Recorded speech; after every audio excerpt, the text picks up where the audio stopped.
So, observation this last weekend, and throughout the last year and a half of my life, is how do people deal with non-drinkers?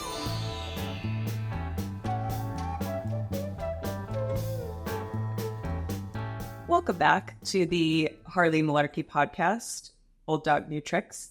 And I would just like to ask, if you are listening to our podcast every week and you're enjoying it, please go and subscribe to it on Spotify, on Apple, on YouTube.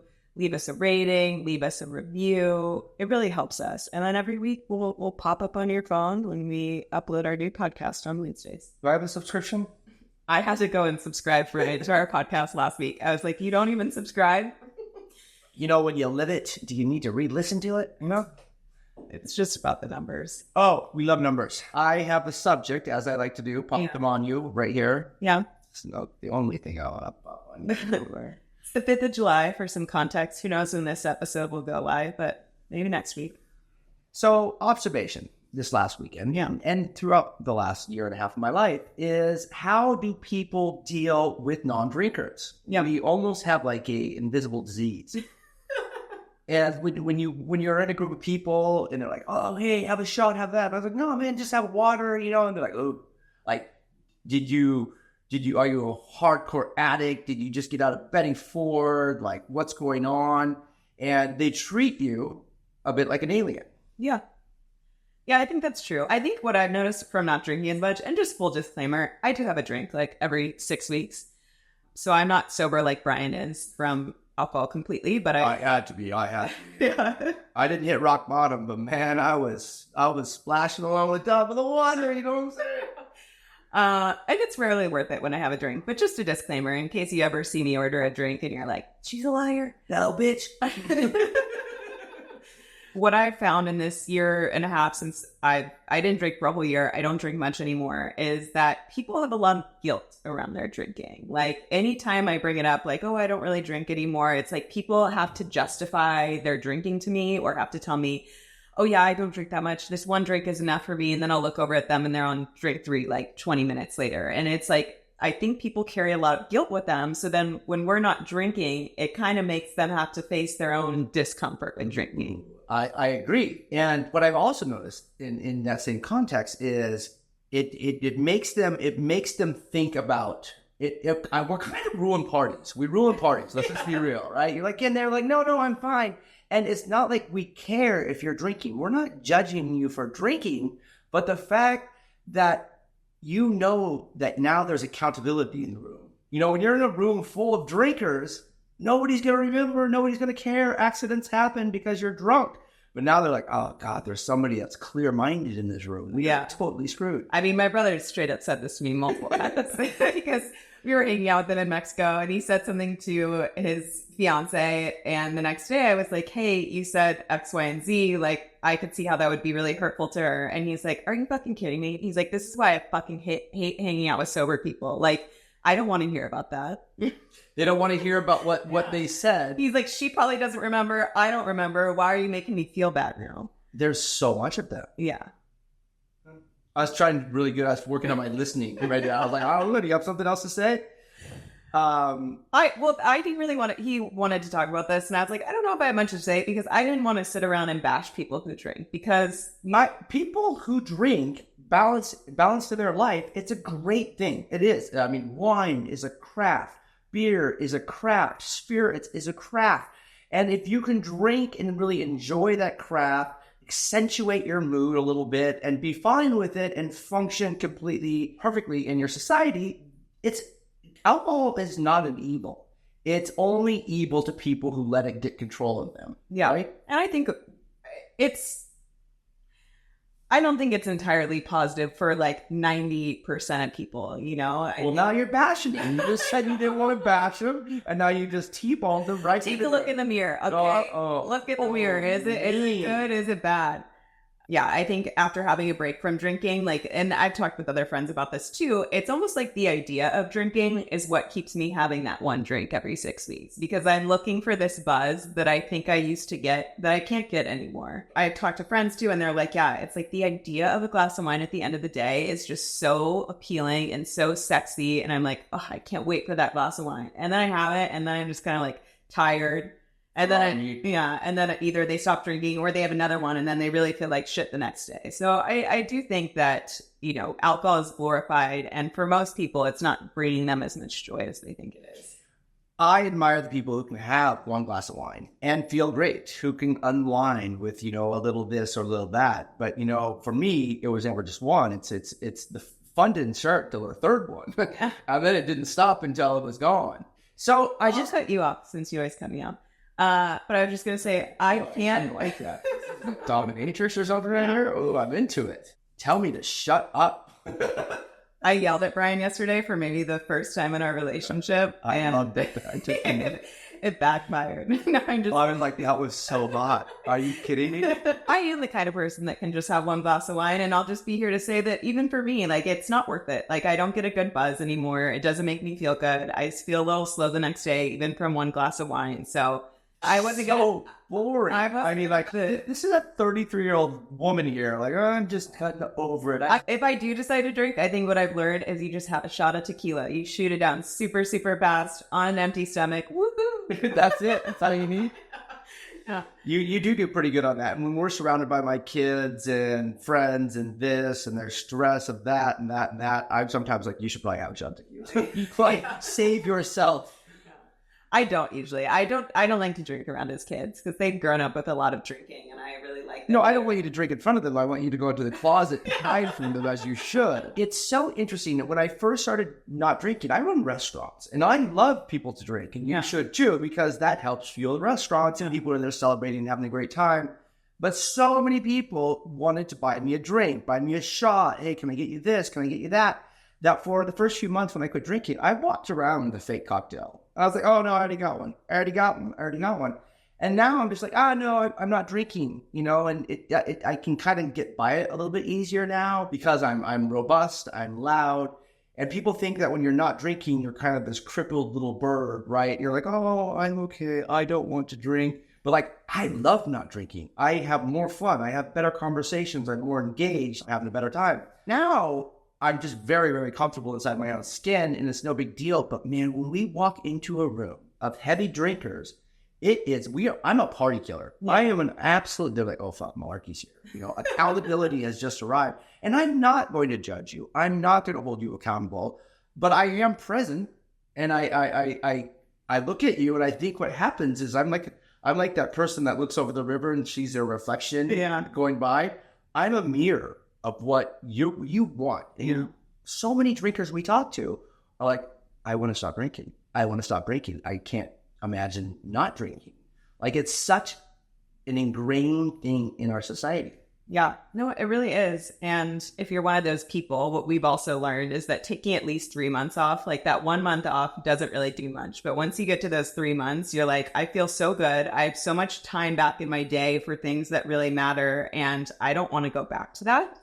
And I think for us, we've had the most fun, happy, joyful, exciting, year and a half of our life since you stopped drinking. It's not like now we sit at home alone on a Friday night. We still do a lot of the things that we were doing before. And we do a lot of things we were doing before we don't do as much too.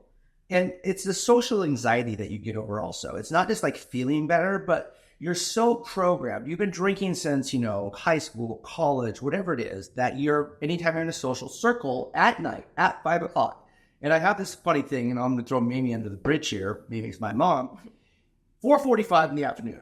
You can have a conversation with Mamie, and she's funny, she's aggressive, she's telling jokes, she's holding court, she's doing her thing. At 5:01, if she doesn't have a drink in her hand, she's like, oh, I don't know how to really act in front of people without a drink, in these social settings. I was like, but Mom, 15 minutes ago, you're just fine. But she's so programmed at 70-something years old that at 5 o'clock, you've got to have a drink to be funny, to be social, to hang out with your friends, to be loud and robust. But you were just that 15 minutes ago. But now you think you need to have a drink to be what you were 15 minutes ago. Yeah, it is an interesting phenomenon to witness. And there was silence. Look at that. I'm really working on it. It's like this. You are getting a lot better. Well, ramble on. This whole last weekend, 4th of July, is such a weekend filled with drinking and stuff like that. And I will say, I have changed my friendship basis a lot in the last year and a half because I do analyze how many people I hung out with just based on drinking. It doesn't mean I don't like them. I don't respect them. It just means like, oh my God, all we did was sit around and drink and laugh and tell stupid stories and tell dumb jokes and this and that. I don't have anything that triggers my emotional state. It doesn't bring me much. Yeah. So really try to find people in our lives who are great, in the morning, afternoon, night, that really stimulate conversation, enhance our life and bring joy to us.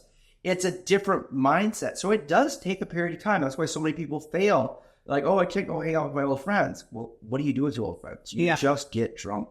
Well, I think a lot of people for dry January, it's like they went so hard in December. They ate all the sweets. They drank all the booze. And so they're like, I'm just kind of going to be a nun or whatever you are, a monk. And hide out. Yeah, and hide out. Work out, come home after work, like go to bed early. And humans need to have fun. Like we're designed to play with each other. Like you're not going to succeed unless you are able to have fun. And so I think how our life has changed since we stopped drinking is that we do activities. Like we go and see so much more live music. We love seeing live music. We go out to great dinners. We still go out to the restaurants. Like we love to go out and do things and socialize with people. But if it's just like, bar hopping with people that just drink until the lights turn off, like we used to do that. That's not fun anymore. Not at all. So that was it. I don't know. You said we didn't have anything to talk about in this subject. And I think it's a huge subject because I can see how people look at me differently. And I'm still the same person. I'm a better person than I was before. But now I'm just sober. And so having that accountability in the room, I think it's a great mirror reflection for people. Like, oh my God, like, how is he happy? Look at him. And I think just by being out in public, going to these drinking places, I mean, we were down at, I hate to sound like a bougie bitch. We're at the yacht club the other night, and I was like, let's go look at drunk people. Like, I mean, it was kind of like going to the zoo, because when you are sober, it's fascinatingly funny sometimes if you can get away. You gotta like hit and move. You gotta hit and move. You don't want to get caught in one of those drunk conversations. On this note, though, something did happen funny the other day. So we're just like, hey man, what's going on? Really drunk. Couple dudes really drunk. I'm like, yo, and how you doing? I'm like, oh, dude, I'm just unwrapping life like a gift, just tearing a little bit out every day and having the best time ever. Oh, you want some more? We'll go in the bathroom? I was like, are you trying to proposition me for something in the bathroom? I was so naive. I didn't know I was being offered cocaine. Yeah. He's like, did you just blow up the bathroom? I was like, don't shit yourself. I didn't know what was going on.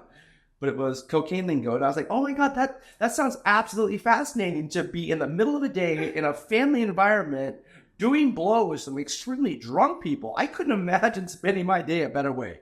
So let's just say we passed on the cocaine. Yeah, we did.